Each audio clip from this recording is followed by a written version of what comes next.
Okay. Hi everyone.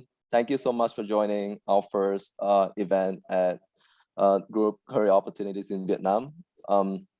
So this is a new group. Well, we started this, I would say, like 2 months ago, and since then we have had 1,000 members on LinkedIn.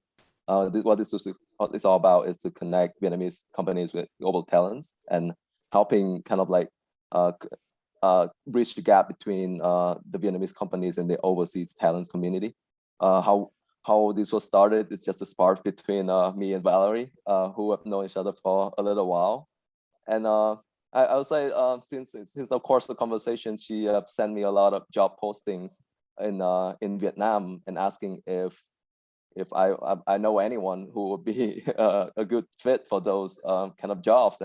And that's definitely a challenging question, and that's the reason why we started this thing, because I personally I don't know a lot of people who would be like good fit for those companies, but why don't we create a new community where we can share those opportunities, and there are people who are interested in going back to Vietnam, and definitely that's a benefit for sharing those opportunities and having the discussion.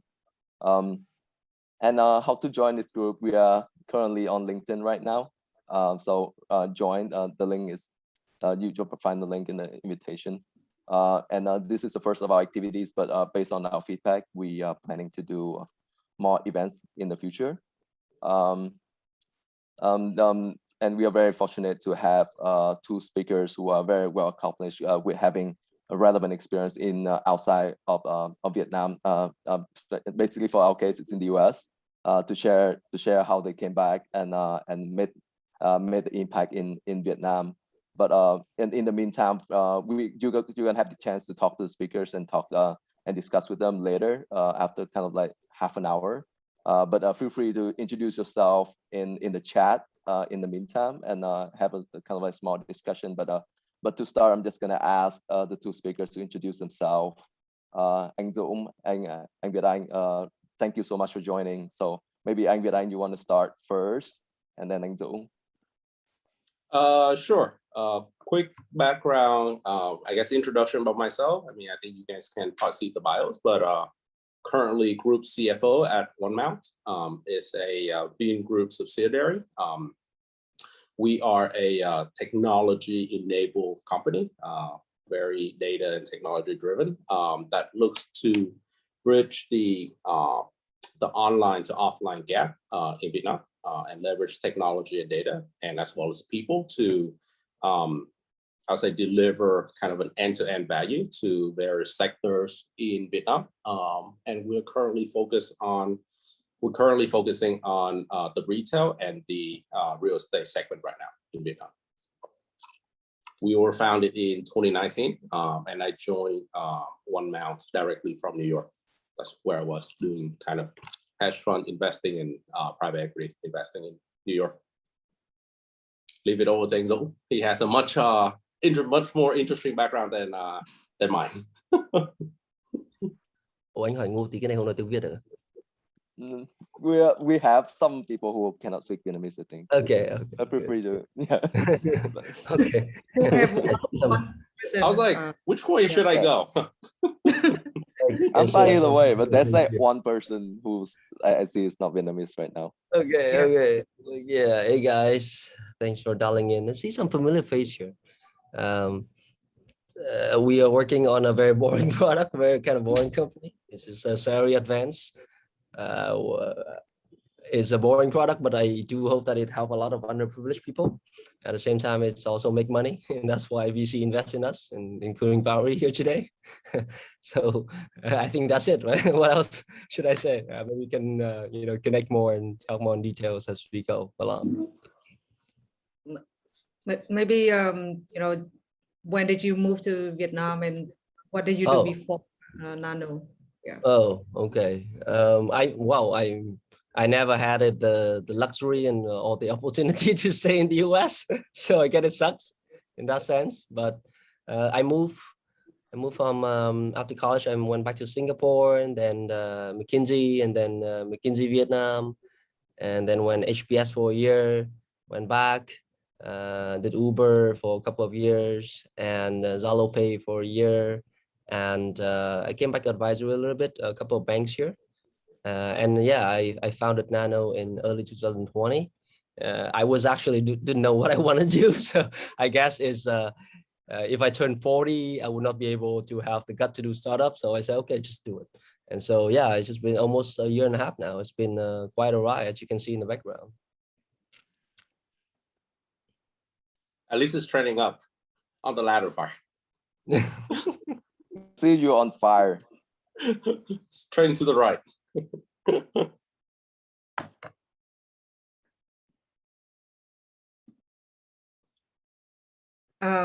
So maybe we can shortly introduce about ourselves as well, and then go into the Q&A list. Yeah.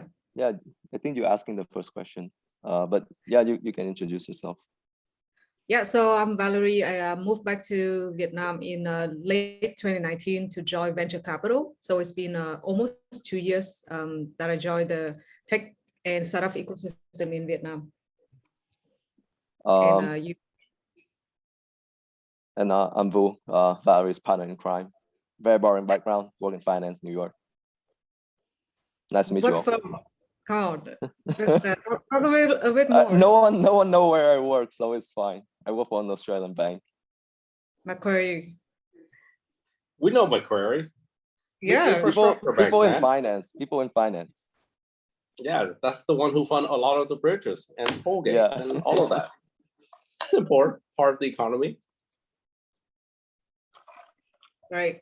So let's kick off the code. I mean the webinar today, and I would like to start, I guess, with Anh.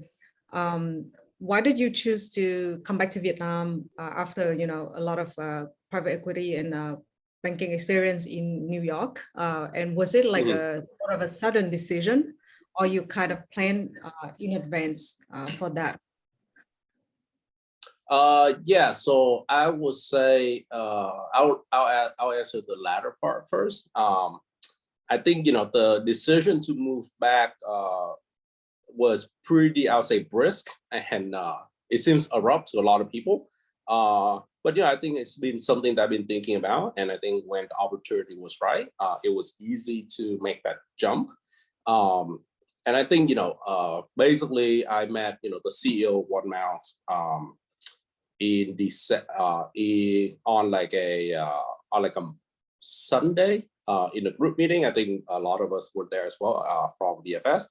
And then Monday I met privately with her. Friday I flew back to Vietnam to see our chairman. Sunday met with the chairman. Monday locked down the deal. Tuesday I flew back to the US, and 2 weeks later I was back in Vietnam. So that was quicker than most people route. I wouldn't say I don't recommend it, but I would just say, that at that point it was a lot of feeling, a lot of trusting your gut. Going back to Vietnam has been something that my wife and we had a lot of discussions about, and but it was more of discussions, and I'll say that's that's what I wanted to do in the longer term. So when the opportunity came up, and it was the right opportunity at the right time, we just had a kid, so it'd be much more challenging to move back to Vietnam after a few years, after my kid had gone to school in the US, etc. So we thought it was the right time to do something kind of, I wouldn't say crazy, but it was kind of crazy for us at that time. So yeah, but it was, I made that choice. But it was a deliberate, kind of balancing between risk, opportunities, as well as what I want to do in the longer term. So in terms of whether that was been a good decision or not, I mean, I think history, the future will tell, but currently things have been going good, been going well. Definitely learned a lot. When I started at One Mount, I was the second, what we call CXO at One Mount. There was CEO and there was a CFO. Literally, that was a room of, we had an existing business before that, VNID. But in the newly formed business, there were probably like 20 of us. Plus VNID at that time was probably like 500 people.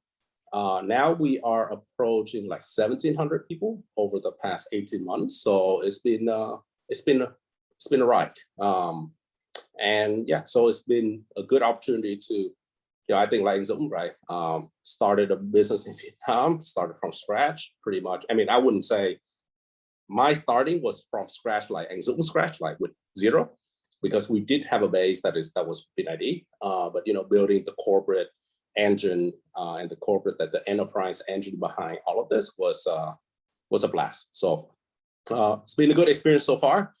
But you know, future will tell whether, you know, all of this will what will it be over the next couple of years. Hopefully it'll be similar to what we have planned, but you know, we'll see. There's a lot, you know, obviously every business is challenging, I would say. So, you know, it's once you get over the startup mode, you start getting into the enterprise and growth mode. I think there's a lot of navigation that you have to do, but it's fun. So overall, I'll say it's a great learning experience, and it was a big opportunity for me personally to do something this big at that stage of my career. So thought it was the right move all along. Thank you for sharing, Anh.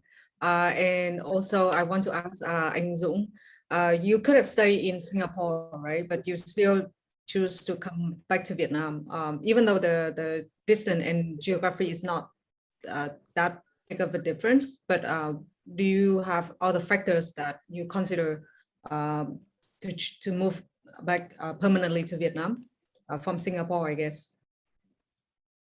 No pun intended, but I think Singapore is really boring, at least for me.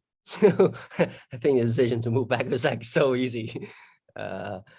We founded the McKinsey office in 2009 in Vietnam anyway. And so, you know, being the first couple of native consultant working on McKinsey when I just freshly, you know, graduated from college was you know, it's a good thing. And obviously, you know, in other countries like Singapore, like US, right? I think we have great opportunity there. But at the same time, and we do have a lot of things at home that we call advantage at the same time, right? And so for me, I actually never really had an intention to stay back in other countries. You know, I like to study and travel and all that stuff, but you know, staying back was never an intention. It's partly personal and family reason as well. But yeah, I never had the intention to stay back. So when we got the opportunity to open the office in Vietnam, when we just moved back. So it wasn't that hard of a decision for me. Most people don't know this, but Anh Dũng was also the rainmaker at McKinsey in Vietnam. He just didn't share. Well, yeah. What is it? I don't even know what it is.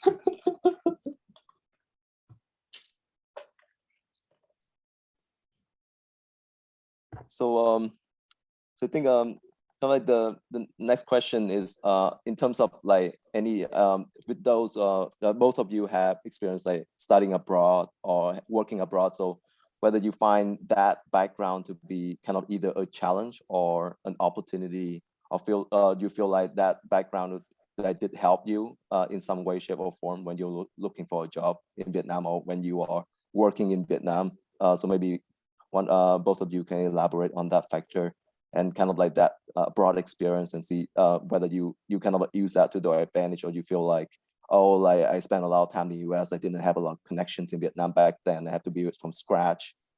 So maybe Anh Dũng, you can go first, given that you founded a lot of companies in Vietnam. So whether you feel like oh, like there are people who study in Vietnam for their college and have a lot more connections, know the ways that companies are being dealt with in Vietnam, versus you spent 4 years in the US and a couple of years in Singapore and did an MBA in the US as well. Yeah, I think the answer is actually depends. It depends on what you want.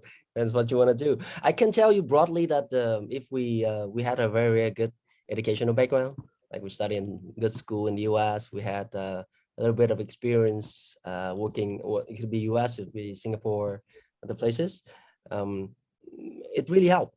Sure, I mean, it helped you as a person, and it helped your personal growth as well, but it's also helped your career. I think the most easy framework to determine how valuable there's advantage and disadvantage for studying abroad and working abroad before you come back is number one, your expectation. And obviously, most of the job here You don't get paid as much as you get paid out, elsewhere, right? So that's the first thing. Right? Obviously, I have a funny story, but when we were to about to graduate from MBA, sorry, first year, I was asking a couple of my friends who doing like IB and PE in New York, right? And so I was asking, hey dude, how much you guys making a year? Like, yeah, like about like 400K, 500K. Wow, that's a shit ton of money, right? And the second question I have with them is like, how much you save per year? Like, yeah, like after everything, right? How much you save? It's like, yeah, like 50, 70. Like, that's it? And it's like, yeah, because like New York at 50% taxes, you just don't work, you're gonna spend some money. And at the end of the day, right? So the end story is that they're gonna save like 50K a year on a 400K to 500K salary, right? So, okay, that's not much. And so, but the first thing is you don't get paid that much in in Vietnam, right? Most of the job, I say most, there's some job like, job here, definitely paid more than that, but there's not a job like that. And so the first thing is that you willing to take a little bit of a pay cut, if you will, to do something here, right? If you don't want to do that, that's totally fine, because I think, staying a couple of first year in, great companies in the US or whatever, is a great learning opportunity, even though you work on small thing, but it really, really helps, right? Also with your professional conduct and the way you work and the way you communicate and everything else, right? But the first thing is you need to adjust your expectation. Now, if you can adjust your expectation, I think there's a lot of opportunities here if you can find the right one. The reason I'm saying is that, I've been in a couple of positions where I need to hire people and, different level as well. And it's really a struggle to find talent in Vietnam. And a lot of people say, oh, so what is talent? Okay, it's really hard to define, right? Engineer will be different, and like guys like BD or cop, that will be different, right? Finance will be different, but the basic professional stuff here are really missing. It's like how people write an email, how clear you communicate your idea, how well you defend your idea, how well reasoned is your argument. Those kind of things are basic, right? And I think not just myself, but a lot of like bigger company, like I think including One Mount Group here, I guess, speak on their behalf, is trying to hire people who can do basic stuff, right? And it's really missing.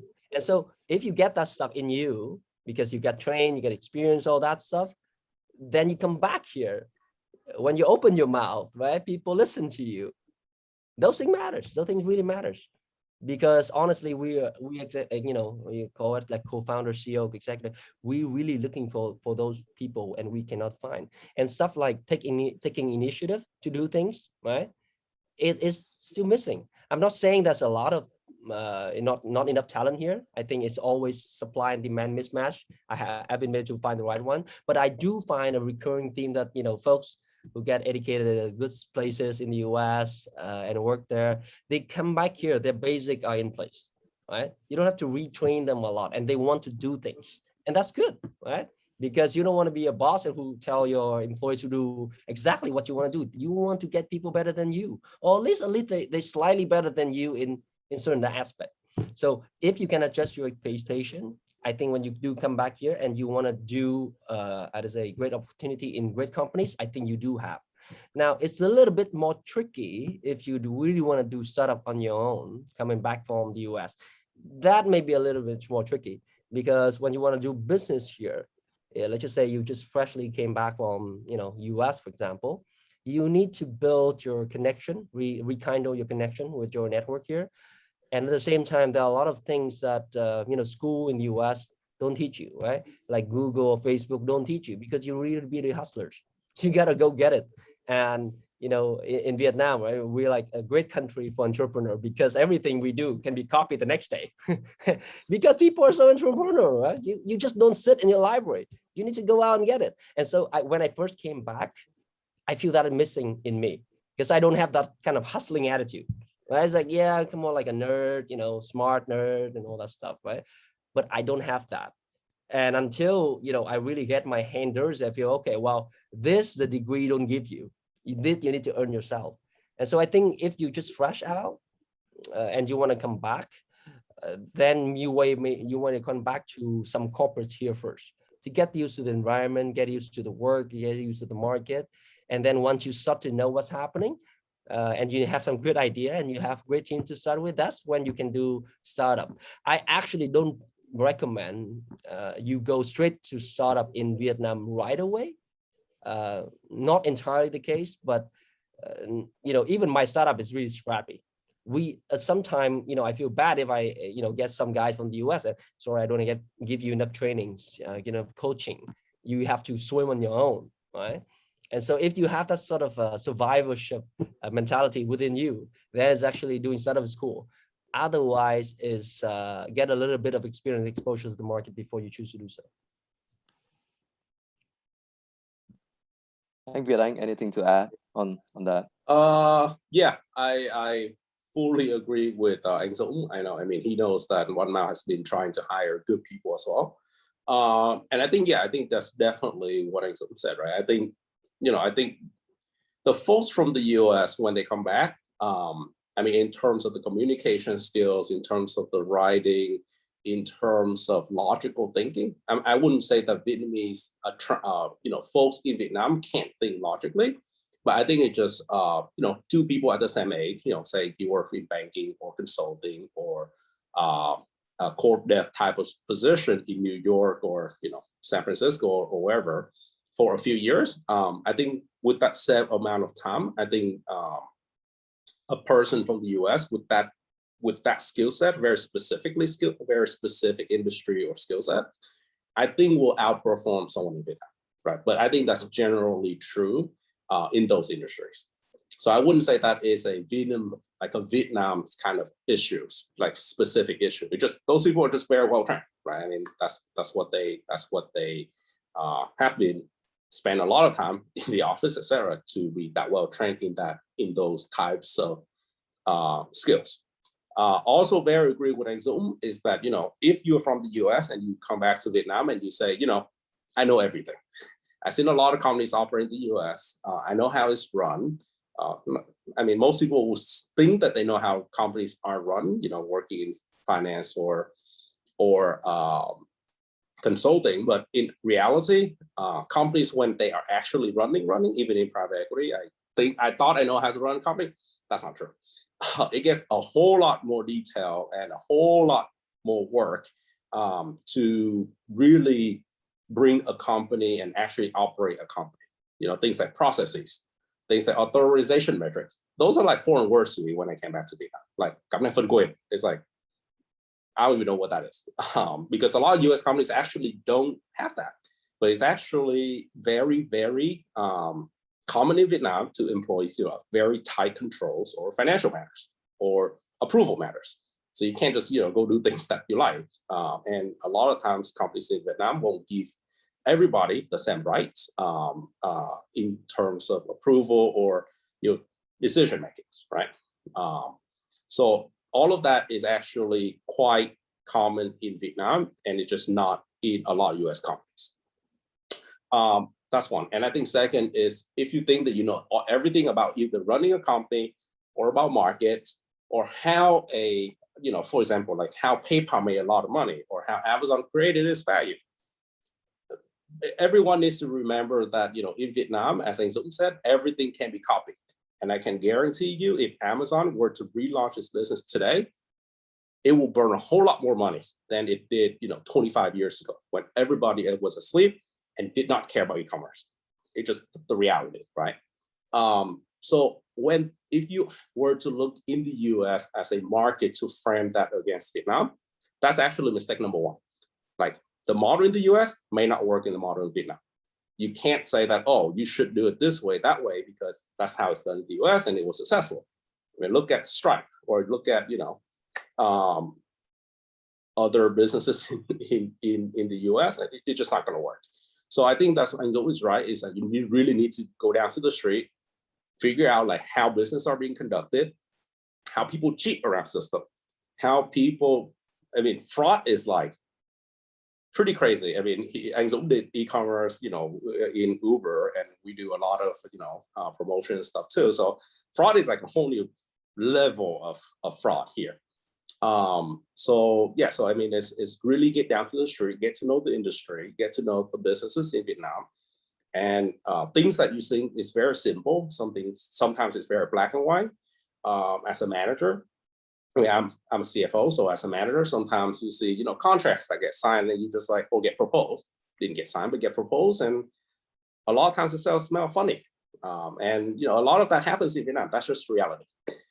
So my recommendation for folks in the US is that I think if you have get really great training, like Dzung said, right, in banking, consulting, good job, great jobs, right? Hone those skills because those are necessary skills. But then when you get back to Vietnam, if you do come back to Vietnam, be humble and learn, because the folks, I mean, as a group CFO, I stepped into an existing finance organization and didn't make a single change for about 6 months. Didn't do anything for 6 months. You just sit there and you absorb. Sometimes you don't have that luxury of 6 months, but don't try to I guess, show off, or don't try to implement something that you don't fully have a grasp of. Get around it, understand it really well, logically, frame the reality in Vietnam into the way that you have been taught how to frame problems in the US, and then propose. So don't do something drastic immediately you think is right. It's a lot of times it's probably not right. And a lot of times the way things are designed in Vietnam, it's been designed for 25 years, right? If you step into industry and try to disrupt something, it's probably like that for 25 years for a reason. So you really have to understand the root cause of that and not, be drastic and say, hey, I'm from an advanced economy. This is a better way of doing it. Because I guarantee you, logistics in Vietnam, people say it's inefficient. Whew, it is quite efficient in a lot of different, very, very tight markets. Guarantee you. Cannot scale, which is a different question, but it's not something that that's super inefficient the way that we think about efficiency. Cost efficiency wise, a lot of industries in Vietnam are quite efficient, but it cannot scale with certain SLA. But it doesn't mean it doesn't work. It works today, and it works in certain scale, in today's scale. Yeah, so my recommendation is to learn and reality is get out to the street and learn. You get beat up like a lot, but that's kind of how you learn in new economies. Yeah. Wow. Thank you both for the very honest and helpful sharing and advice. I think my next question would be, so what are those sectors and industry that are trending in Vietnam at the moment, and any particular opportunities that foreign and overseas Vietnamese professional can explore immediately without being, meeting shock when they return to Vietnam? And Viet-Anh, you mentioned about the business model that works in the US might not be applicable to Vietnam. So how can we see about looking at business model globally and applying to Vietnam? I think if you can. Yeah, sure. I mean, I think in terms of trends, look, I think you can probably Google buzzwords and you probably see all of those tech or, crypto or, whatever buzzwords in globally in Vietnam. Like it's not hard to copy this of that, right? So I think, in terms of trending, I'm not going to comment on the overall trends because I think it's quite basic, right? Growing economy, growing, middle class, there are a lot of services, there are a lot of needs for that, that segment. But I think it goes back to the way we think about it is, segment, like customer segment. What do the customers want? And are there opportunities for us to provide services and good, services and differentiated products and offerings to those type of customers, right? I mean, I know it sounds a lot like consulting, like, McKinsey consulting, but I think it's sort of the way the world works, right? Because I think let's not mistake two things, right? I think in the US and other more advanced economies, what you can do is you can really create differentiating tech, like a Tesla. In Vietnam, I think that's much more challenging because to recreate a Tesla, I don't even think you can do it in China, right? I think that's what I meant by revolutionary tech, like a Tesla, a next Facebook, a next Google, like something that fundamentally changes on Apple, something that things that fundamentally change the way we do anything. I honestly don't think that is the right model to apply in Vietnam. Number one, you don't have that type of talent. In order to create something like a Google, Facebook, you need thousands and thousands of PhDs, and people with highly specialized skills to create things that never been thought before. That's clearly innovation, like from 0 to 1 of something else, right? I think in Vietnam, it's much more, to me, the way I think about Vietnam market is you go from one, you take something that kind of work in the US, and then you really tweak and turn it and adapting it to really fit into the Vietnam market. You have that right product market fit, and then you scale, right? Have the right model, and then you scale. So I think that's how I would think about Vietnam startups or Vietnam, businesses. And Dzung may have a different point, but I wouldn't think of Vietnam as a market where I'll create the next Tesla. Like, just not going to happen. So in terms of trends, I will go back to the consumers and really question of what do they want? How do you deliver it in a differentiated way versus what had been done before? And what's your sustainable competitive advantage? Like Dzung said, right? Like how can someone not go out the next day and start a startup that does the exact same thing, or conglomerates in Vietnam can replicate it the next day?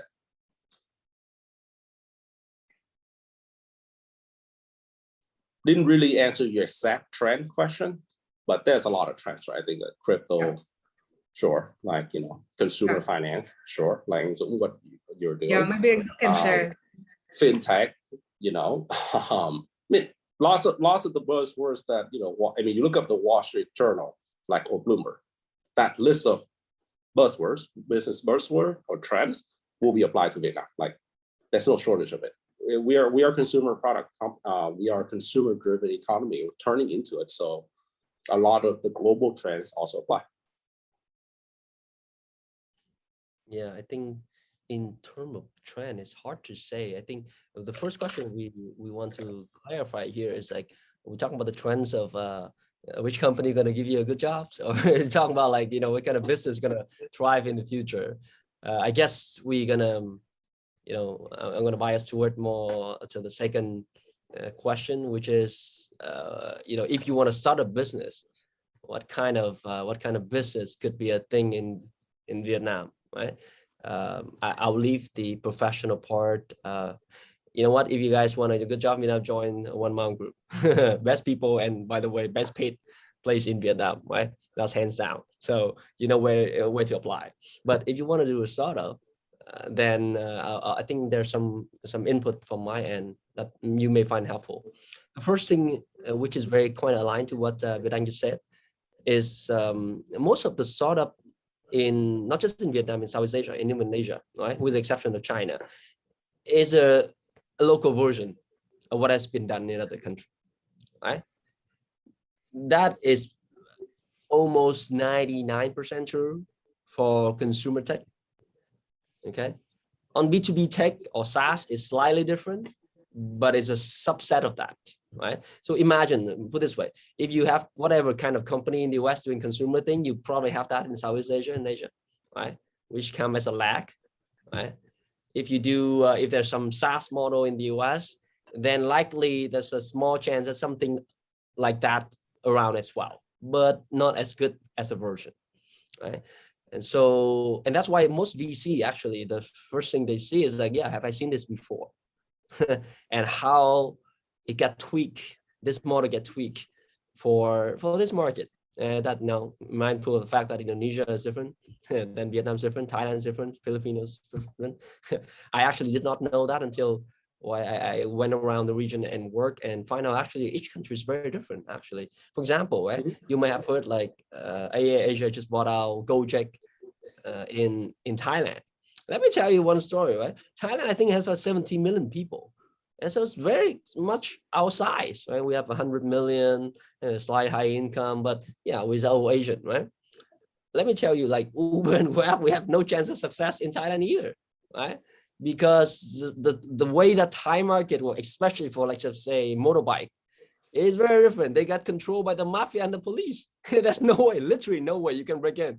We tried that from 2013, right? And then Grab tried, and Gojek tried, everybody gives up, honestly, right? So it's different to market to market. It's hard to generalize because Southeast Asia is, US investor will think Southeast Asia will be a cluster of 700 million people, but indeed it's actually very, very, it's like EU, right? You have a bunch of countries. Europe. Yeah. It's like very, very different, right? Now, and so that's what they're looking for. If you want to start a business, you may want to look into what work elsewhere, and do you have a good opportunity, meaning the market, right?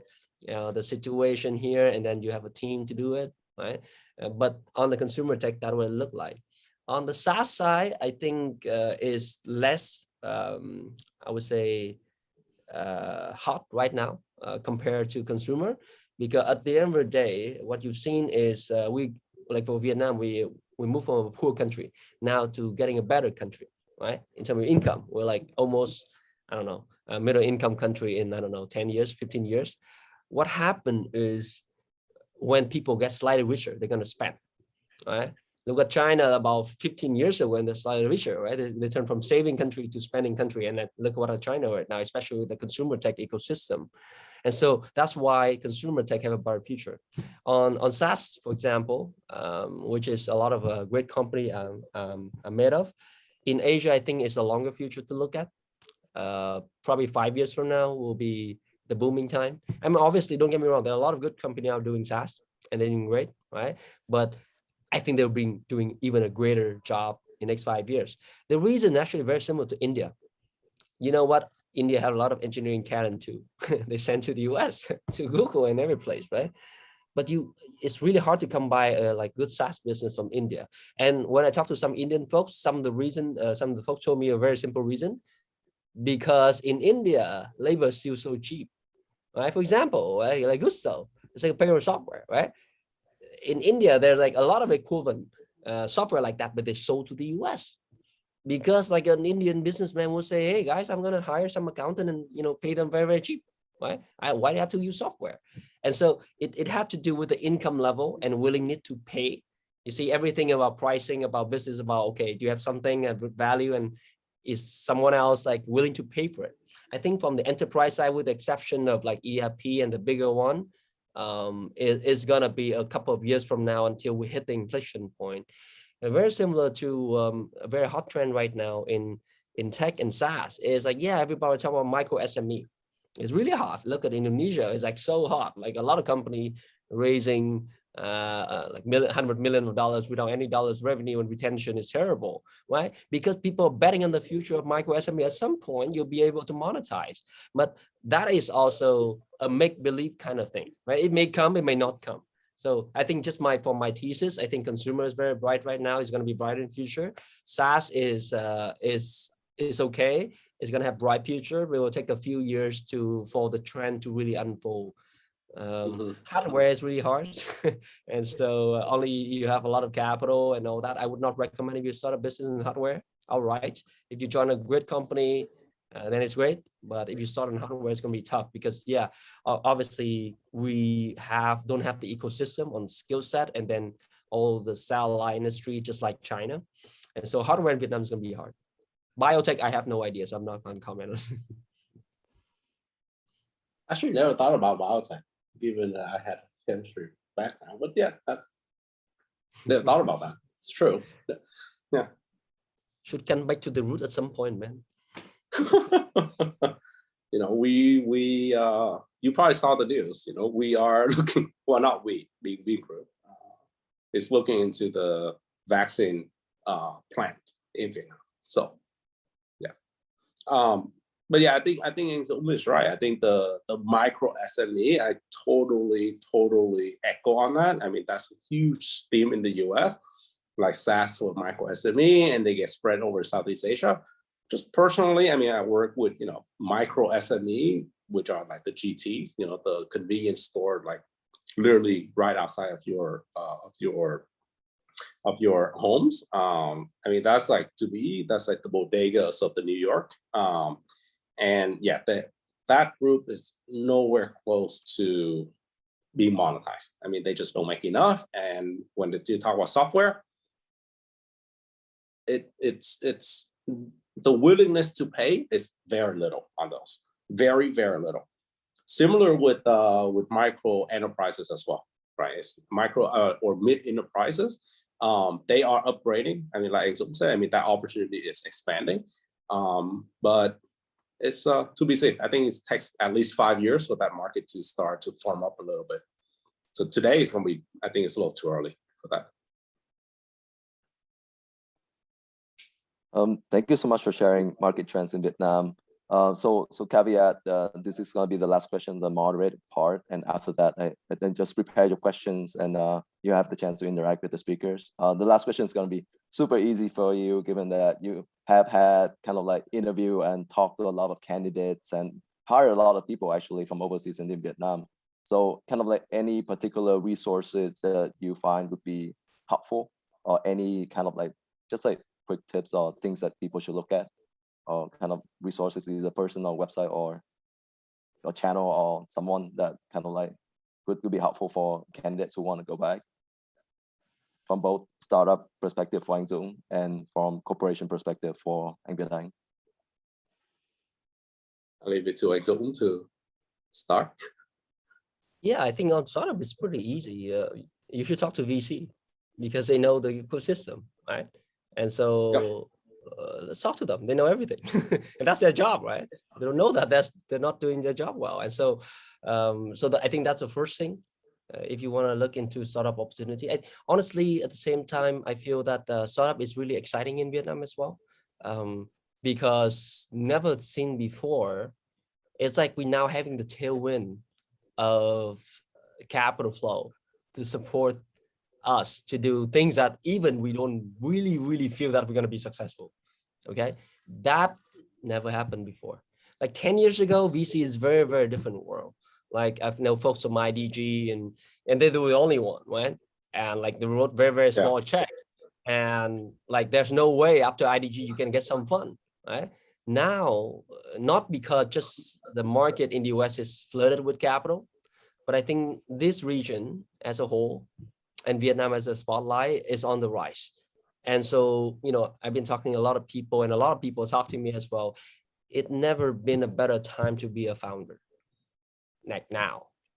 It may not last actually, because what if like, you know, the capital market nosedive next year? We don't know, right? But from now until at least end of this year until mid next year, it still looks very bright to be a founder or to start a company.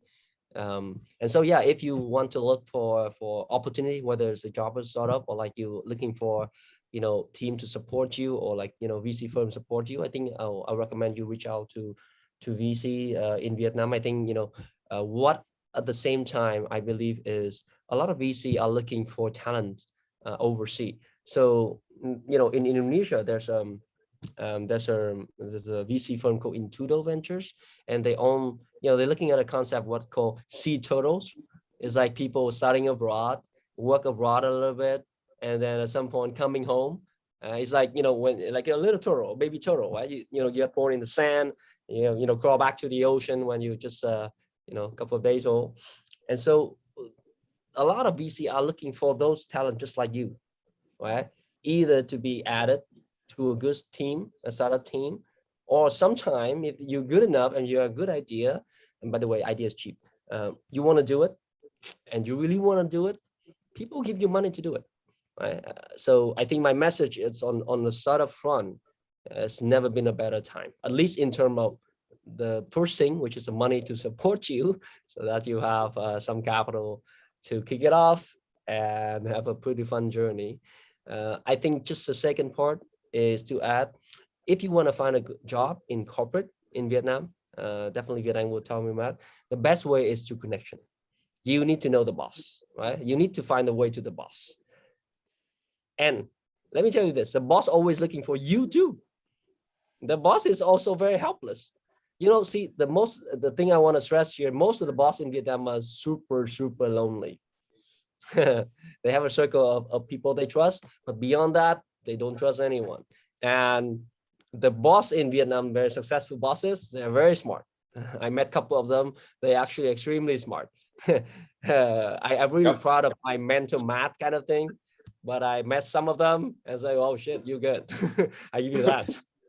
And but they always looking for people like you, right? And so if you want to find a good corporate job, a lot of corporate are looking, but making sure you have some face time with some people who making the call, because they're the people who matters, and they can empower you to do a lot of things, right? Obviously they can cut you off at some point, but the point being is you at least be given an opportunity to do very big thing that you may not have before. At least, I don't know, in the US, if you're very successful in the US or in your study country, that's great, right? But you want to come back to Vietnam, chance are you're gonna be doing something not just slightly bigger, but way bigger than your roles entailed before. And that's, you know, honestly, it's a great thing to do, right? I mean, we all accomplish professional at some point, you know, in some way. And being a accomplished professional, we want to do bigger things because we want to go to the next peak. And so, yeah, I think either on the startup side, being a founder is the best thing to do now. If you have an idea you want to pursue. On the corporate side, they're looking for talents, a lot of talents, right? And because of that, I think, you know, compensation will be very, very decent too. Everything else adjusted for.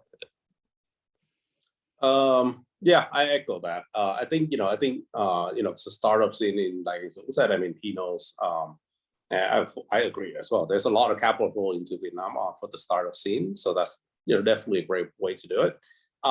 If you want to and have the capability to do so.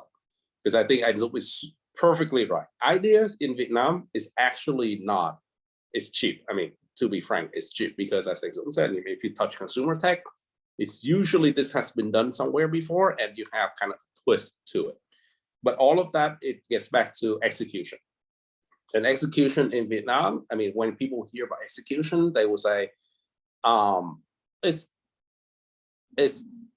it doesn't sound that hard. It's just one line, right? Idea, execution. But I would say any successful company, 20% comes from the idea and 80% comes from the execution. And it's, you know, it's like I said before, running a business is not an easy task by any means, right? You have to manage capital, you have to manage the people, you have to build processes, you have to build talent, you have to acquire talent, you have to convince talent to join you at, you know, sometimes seemingly very little income. It's hard. It's very challenging to do the execution. So fully echo the idea is cheap part. Unless you have like a Tesla idea, then, you know, then you Elon Musk. So I think, you know, so I on the corporate side, I also agree with Dzung, right? I think it's, look, I think the big bosses in Vietnam, they are always looking for talent. Why is that, right? It's because, you know, every single billionaire in Vietnam wants to be multi-billionaire, and every single multi-billionaire wants to be tens of billions. And well, there's no tens of billions yet. There are a couple of guys who are in the tens, well, actually one guy in the 10, but, you know, they want to multiply that, right? And the only way you can multiply that is through good people. There is no, I mean, I work with a lot of folks from Vingroup, and Vingroup may have a, you know, may not have the best rap on the market in terms of, you know, retaining people. But the people who work for Vingroup, at least at the very top, are incredibly bright and incredibly well executed people. Holy crap, Vingroup can execute. When you can build a city on time, you can execute. And it's in terms of execution, I mean, it's world class. I'll say Vingroup is world class in terms of the speed of execution. Does it mean they execute perfectly in terms of, you know, kind of very long term? That is still to be seen. But Vingroup is an organization that can execute, and that's what they're very focused: execution, execution, execution. And they will say Vingroup is luôn luôn tinh thần khởi nghiệp, which is a, you know, always have a startup mode, and that's what they live by, is execution every day, and get results every single day. So yeah, so I think, you know, execution is incredibly important. And, you know, I think on the corporate side, I would say there are opportunities as well. And yeah, so big bosses always need people to to multiply the empire, or to grow, right? In order to grow, you just need more and more and better, more good people in to help you grow and manage, and people that you trust to manage that. So I will confirm that there are opportunities in Vietnam. I do know of a few, so feel free to contact me if people are interested. A lot of that will be on the financial services side, like the banking side, just given the where my relationship sits. But at the end of the day, I think that's what they want to look for. One, people who are well trained, who are well thought out, right? Very thorough, very detail oriented, like Dzung said, right? These guys are detail oriented. You think that they're billionaire and they kind of don't know what's going on, like heirlooms of Ford or someone who just been so far away from the business. These guys, you ask them about their business, it's like, this guy's doing that, this business is doing that, we are expanding here, this is the timeline, how much capital I put in each of these business. It's kind of amazing. They know very, very little details, like in Saigon, which one is which branch or which division is doing best, why, drivers for it. It's quite amazing of what is in their head. So what they want is very thoughtful and thorough people, very detail oriented. You can't be very high level. You just cannot have that mentality. Say, oh, these guys are high level, so I can't be high level. That's not true. These guys are very detail oriented. Second is they want people who are passionate, right?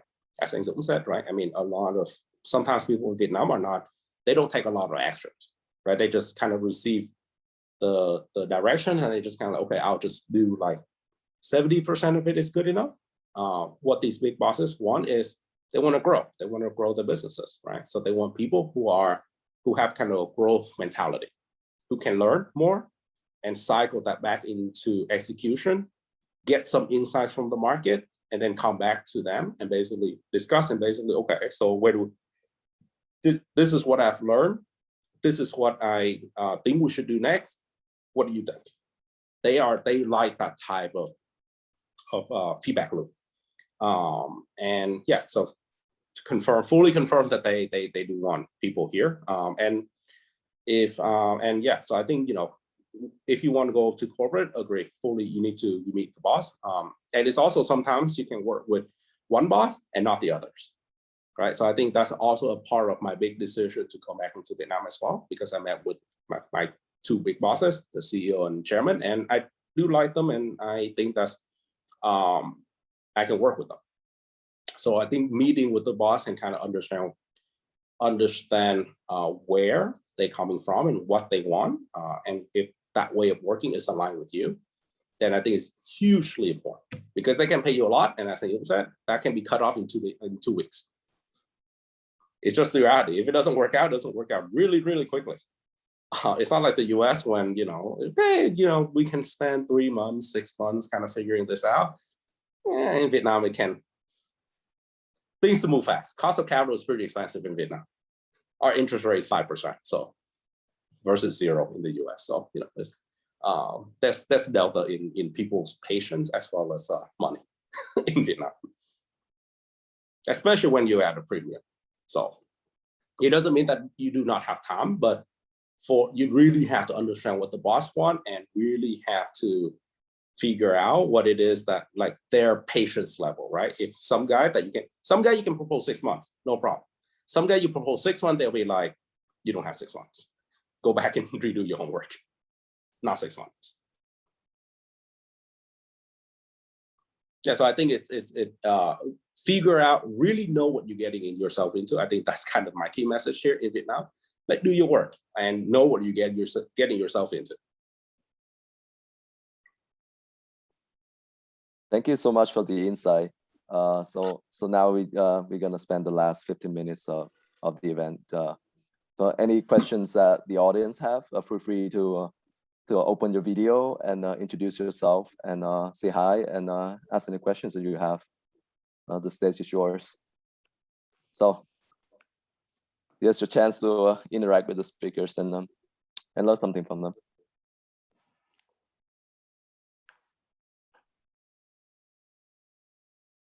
Don't be shy.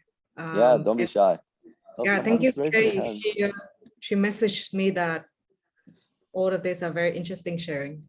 So don't be shy, and if you don't have question, maybe you can just oh, I think Thao has her hand raised, so feel free to Yeah, feel unmute. free to open your video and Yeah, sorry, I didn't know that I was supposed to just jump in or just raise my hand. Yeah, so I want to I just have a follow-up question on one of the points that both of our speakers made about building your connection and, you know, like getting FaceTime with the boss.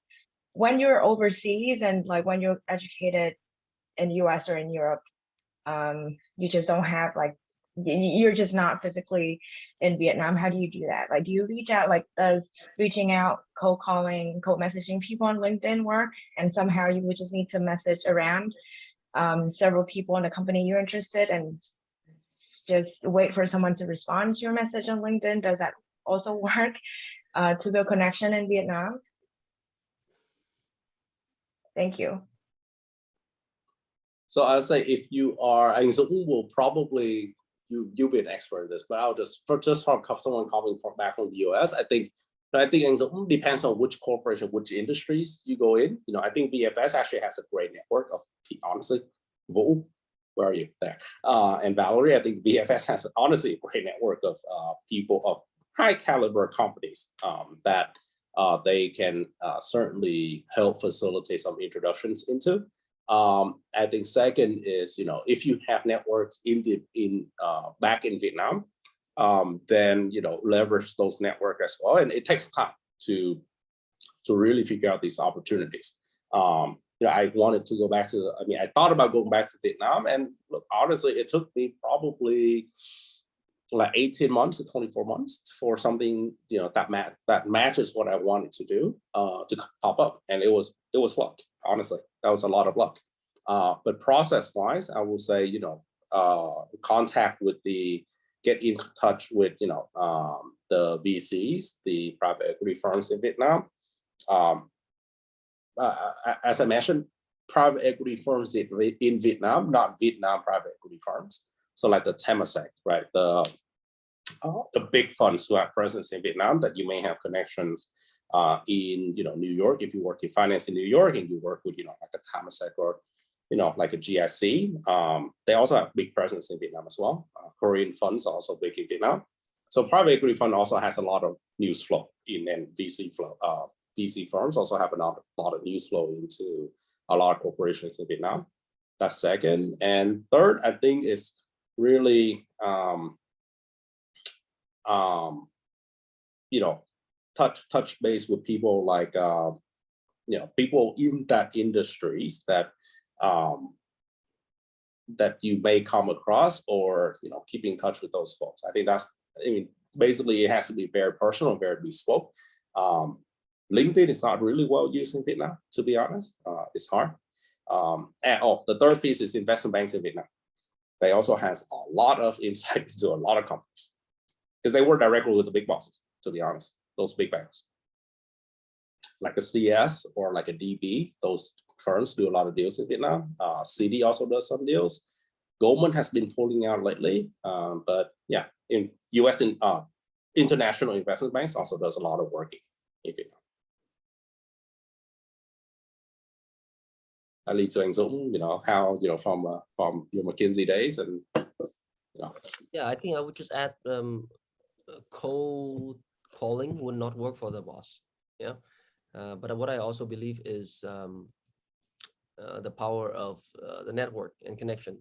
I believe if you want to get to someone important in Vietnam, it takes maximum 3 to 4 warm intro, step by step.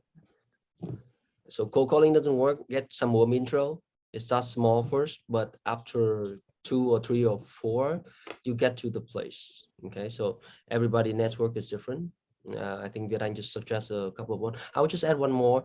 You could also message headhunters, a good one. Sure. Because they work with, you know, those guys finding people. Yeah. And you know, if you're completely non-Vietnamese, then it's slightly more difficult. But we've seen a plethora of you know, cases where Viet Kill folks coming back, right? Really warmly embrace here. You guys got the talent. You can. Some people speak very good Vietnamese and write in Vietnamese, and so yeah, headhunters could be also a point, but just making sure you do a bit of research, is know which one is good one and which one is not, because you want to go for people who hunt for executive, or in between being mid managers and executive. Their job is to put you in front of the boss, and so if you don't want to do the job yourself, hire someone to do it, and that's their job. Yeah, we also Thank you use both. search firms. So yeah, that's a good point. Thank you, Thao, for the questions. And I think Thanh has his or her hand raised. So. Yeah. Thank you. And thanks, Hai, for the talk. So I have a follow-up question about the micro SME point that you brought earlier. And I just want to ask, you think that that segment is underserved and it's not potential to invest on that segment right now? But what do you think is the push that's required to get that segment ready to invest? And what do you think will happen in Vietnam for that segment? Well, we're not saying that that segment is not high potential. It's extremely high potential, right? But I have one joke to tell you, right? I came to Brazil in 2014, and when I came to Brazil, people say, "Wow, this country is so great. This is a country of tomorrow." Right? That's what I heard before coming to Brazil. When I get to Brazil, I talk to local Brazilian people. They say, "Yeah, that is true." And we've been like that for like the last 50 years. Like, we always a country of tomorrow.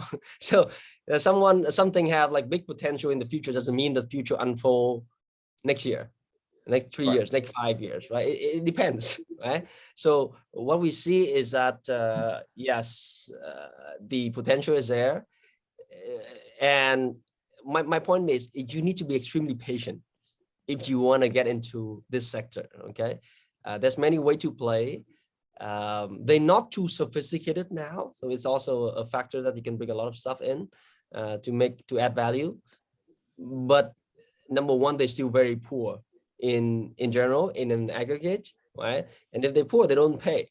And so what happened is you're gonna subsidize, you're gonna do some free stuff for extended period of time, and and that's a strategy for most consumer tech these days, right? Like promotion, free stuff to drive acquisition and so on.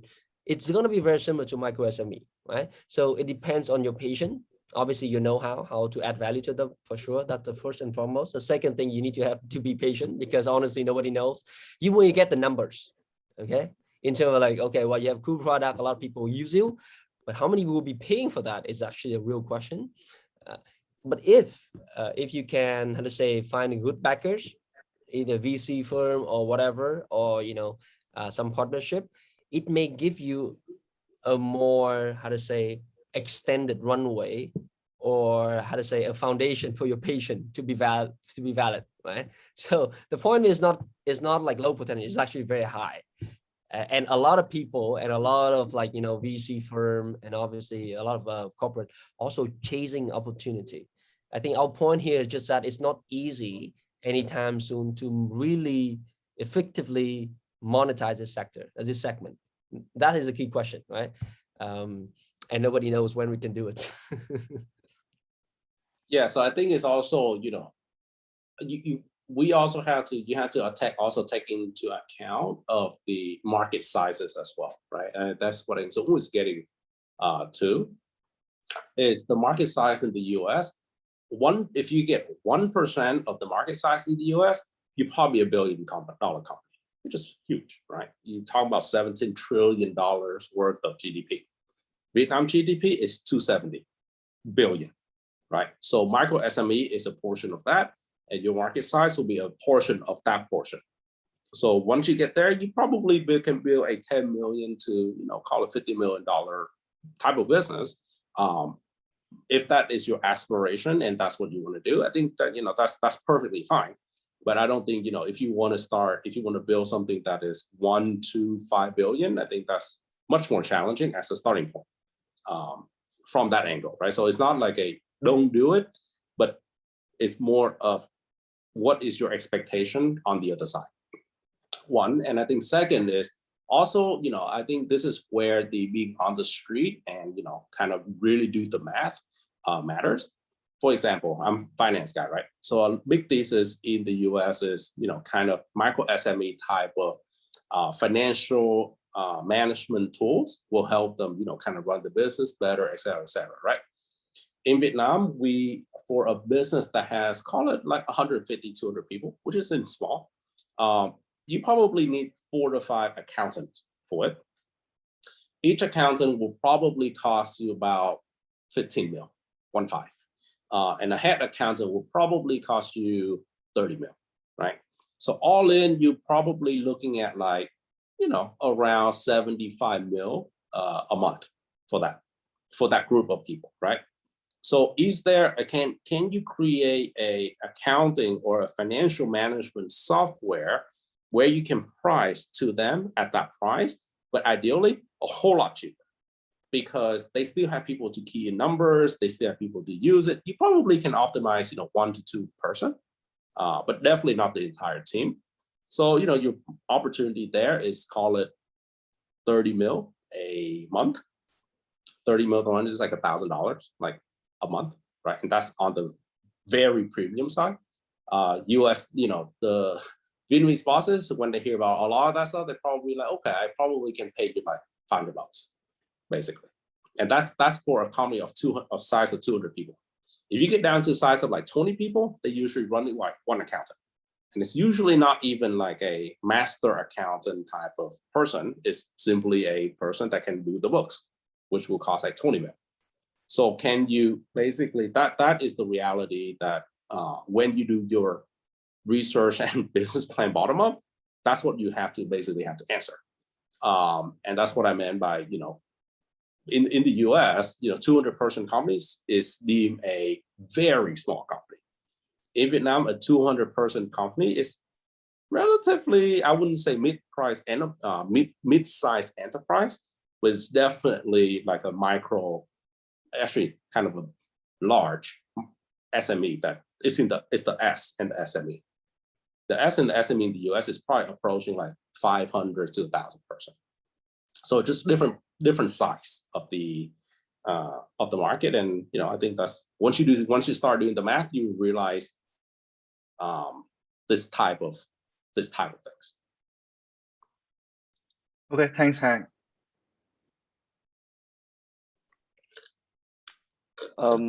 Any final questions from anyone?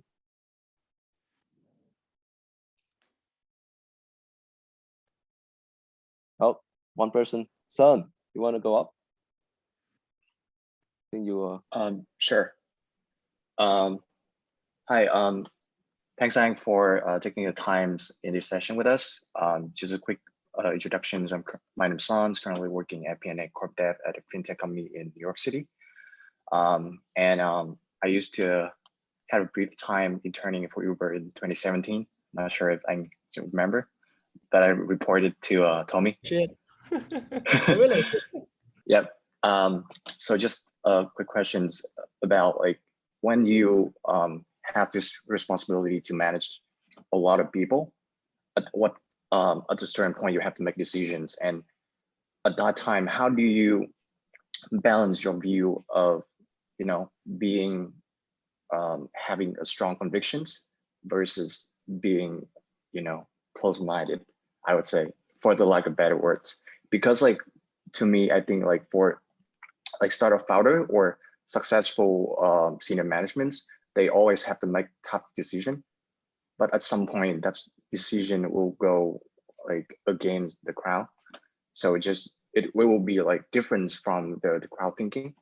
So like, how do you balance that view? Because to me, like if it's correct and if it works out well, then it become you having a strong convictions. But if it's not turn out well, then it probably will be close-minded and not open to idea. So I wonder, like, have you guys gone through that experience, and how did you think about it? I'm sorry, I don't fully get the question, son. Yeah, that was a little confusing. Yeah. So let me, So I think I kind of know where you're going with this, right? So it's basically, you know, if given a hard decision to make, and it's not a popular opinion, right? It's something that goes, you know, what you say against the crowd. How do you position it as, you know, having strong conviction versus simply this is just something that I want to do? Is that your question, Seth? Yep. That's correct. Like that's the close-mindedness that you were talking about, right? Like kiểu độc tài ấy, kiểu rất là authoritarian, right? Like where you're just like, you do the entire organization does what I say versus, you know, I have a strong conviction about something, right?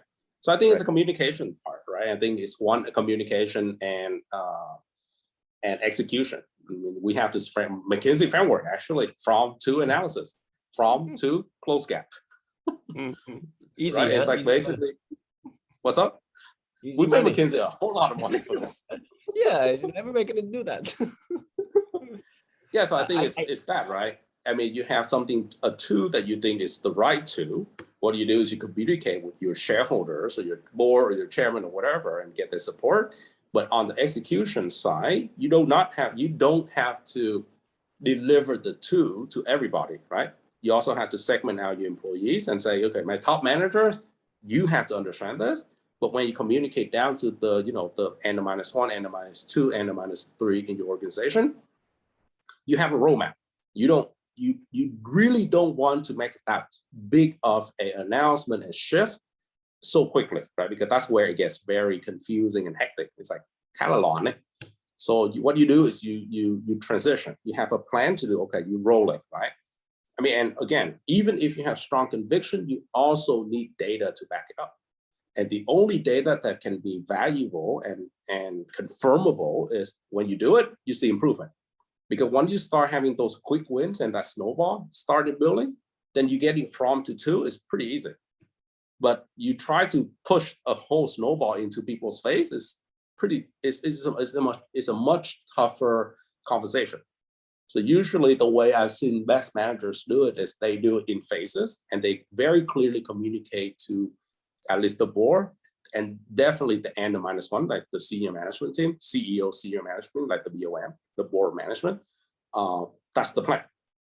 If we see good data coming out phase 1, we go into phase 2. If we don't see good data coming out phase 1, then we need to rethink. Rather than trying to say, okay, here's my really big 2, and everybody, you know, it becomes hectic. No one can execute on anything because it's so confusing. And then nothing gets done. And then, oh, this initiative failed because it may have been right at the 2, and it may have been perfect. But if you don't execute it well, and that's what my emphasis is on, execution, you don't execute it well, it will fall apart. It will fall apart much faster than you can design your 2. You can spend month designing your 2, you announce something that is completely off, it gets scrapped in a week. Because the whole organization revolts against it. No one does any work. So it's like, yeah, it gets shut down immediately. And so it's probably because it happened before. It's common. It's actually much more common than you think. Yeah. I'll add a couple of points to David's point of view.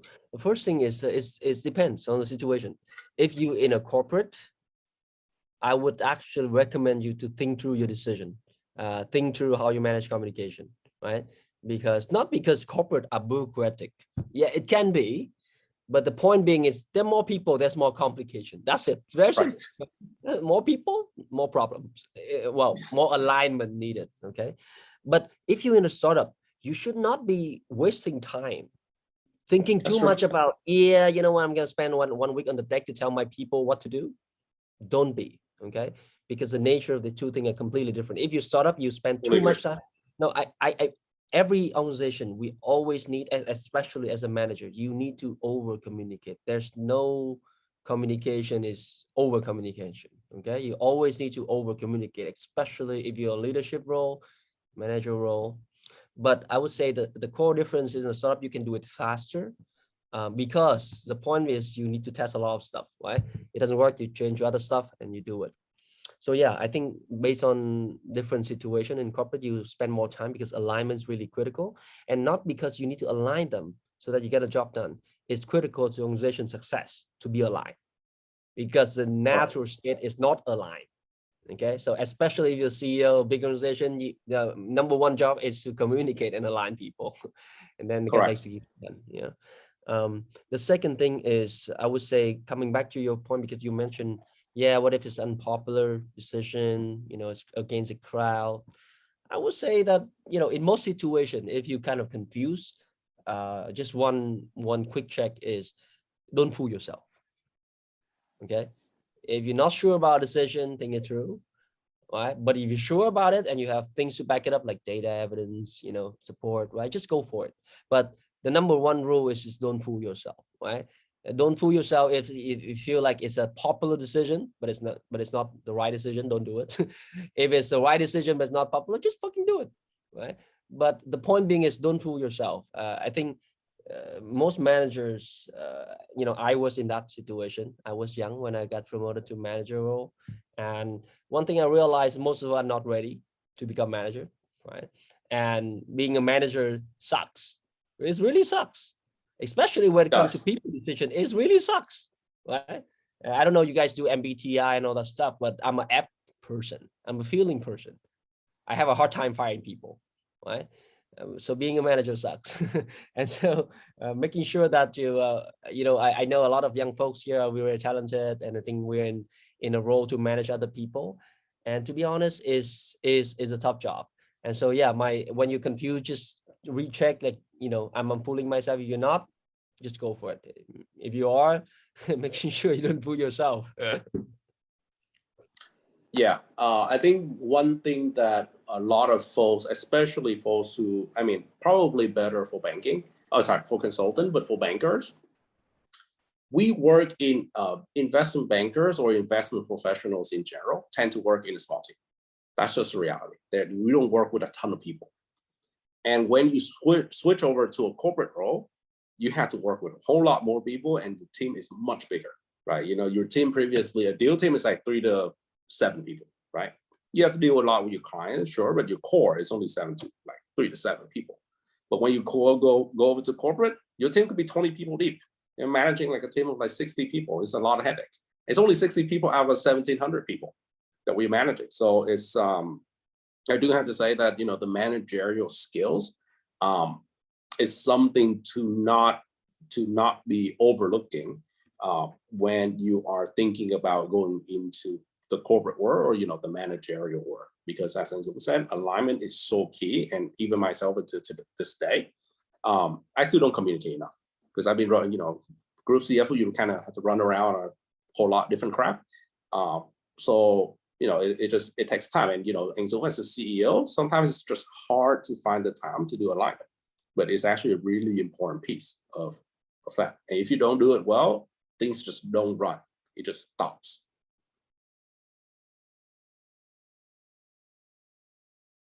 So basically do it thoughtfully. Don't just throw it out there and be like, here's my decision.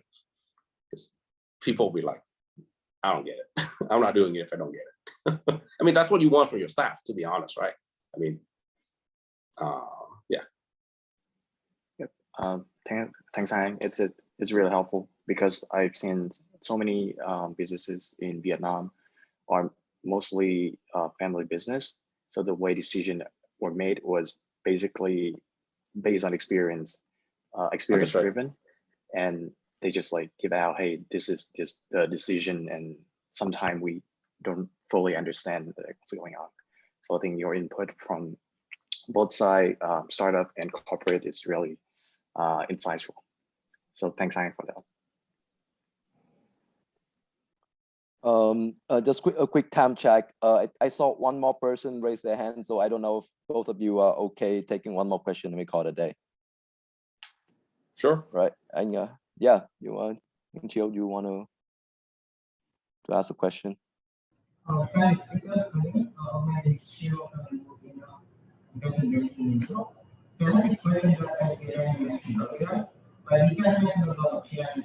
Anh Tiều ơi, hey, we can't really hear you very well. It's like electric buzzing noise sound. You hear me now? Can you repeat? Yes, my name is Chiu. Currently working in investment banking in New York. So just follow the point you mentioned earlier about a lot of challenge when you're moving back from the US. Just curious, at any point you kind of like regret the decision moving back like from the US to Vietnam, and how did you like overcome that kind of like challenging time? Yeah, so I think I think the biggest thing I learned as a banker or as a finance person is take calculated risk. And once you have you taken that calculated risk, you don't think back about the calculation anymore. You just deal with it as it comes.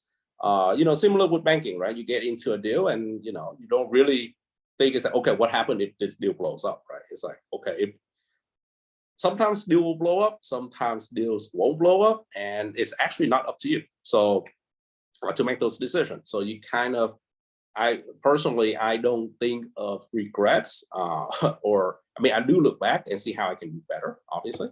But I don't think of regrets. I say like, oh, I should not have made this decision or this was a bad decision. It was more of, at that time, it was a good decision.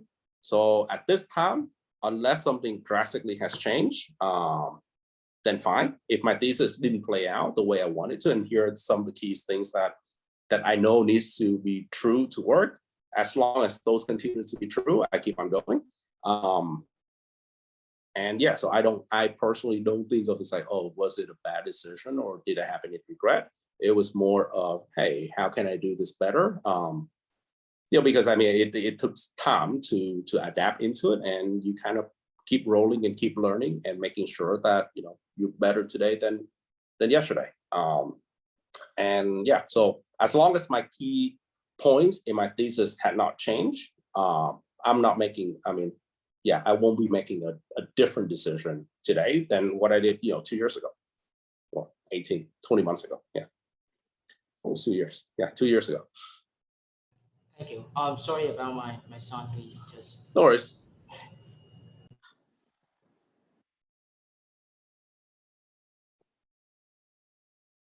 All right. Kind of like any final remarks from our speakers before we close for the day. We are running out of time. I appreciate everyone staying until the last minute. Any final thoughts, takeaways, things you want to advertise, come join my firm, or whatever you want to say to the audience? It's fun. I just want to say that everybody here very talented. I see some familiar names here, and you know, wherever you are in the world, I think at some point you will come back. At some point, right? Maybe now, maybe next year, maybe 10 years from now, you'll come back, right? So keeping good tab of what's happening in the country, and especially these recent years, things are changing very fast, right? And so keeping tab of what's happening, either opportunity pop up now or later, you can always make the call when the time is right. But it pay off to be connected, right? It pays off to keep a tab of what's happening, because whether you want to join a corporate back home or you want to start your own business, I think both are, you know, very, very promising at the moment. But when it comes to execution, as we said, it comes to the point of who you know, who you talk to, and so there's no shortcut for that. So staying in connection with folks here in the community here is very extremely helpful and will pay off in the future. Yeah, also want to thank you. You know, I mean, definitely echoing Dzung's point, and thank you for the VFS team to organize this together. I think this is great. I think in terms of opportunities, I mean, as I mentioned, right? I mean, there are opportunities. You just kind of have to look for it. And you know, I think it is a but you know, I think when you look for it, you just have to know that it is. I think it's just a lot, from my personal opinion, just a lot easier to help someone who knows that this is what they want to do, rather than it's like, hey, you know, I'm thinking about this, and you know, can you advise? It's like, I don't know how to advise you if you don't have the convictions of yourself, right? It's like, I can't give you that conviction, and I don't want to be that person who gives you the conviction. So, you know, I think when you reach out to people, if you want to learn, I mean, I think that's great. Just be upfront with them. Or if this is something that's like, hey, I'm serious about this, and this is something that I want to do because of, and you have to give you rationale, right? You want to know, you know, 1, 2, 3, of why you want to do this. I think it becomes a whole lot easier to advise and to help out someone who's actually serious. Because I mean, look, again, like, you know, Anh Dũng can introduce you to like a decent amount of big bosses in Vietnam as well. But honestly, whenever you give this recommendation, that's on us, right? That's on you, and that's on Anh Dũng and my recommendation, right? It's not like, hey, you know, it's not like they have a lot of time to like chat to people, be like, oh, what, I'm thinking about this. It's like, what do you think, kind of thing. They'd be like, yeah, you kidding me? Like, you think my time is free, kind of thing. So yeah, so it does look bad on the people who recommend you. So it's yeah, so just make sure that, you know, you kind of know what you want, not kind of, you do know what you want to do. Things could change, as I mentioned, right? But here's my thesis. 3 things need to happen. If those 3 things are satisfied, then that works for me. But if you even don't even know what those 3 things are, it becomes very challenging. And most big bosses, they see uncertainty like from miles away. Because these guys do $100 million deals like days in, days out. Like, it's not hard for them to see right through what you're thinking. It's not. And what they want is passion, it's commitment, and being sure that this is what you want to do. And as long as you have the demand and supply, it becomes a lot easier to do the matching. So that's my advice. All right, that concludes our 1.5 hour of a lot of knowledge and learning about career opportunities in Vietnam. And thank you so much for joining, and thank you to our speakers, and thank you to my co-host Valerie for joining. Val, you want to say any final words, or we're just gonna call it a day? But feel free to follow us on join our group on LinkedIn. It's called Career Opportunity in Vietnam, and stay tuned for our future events.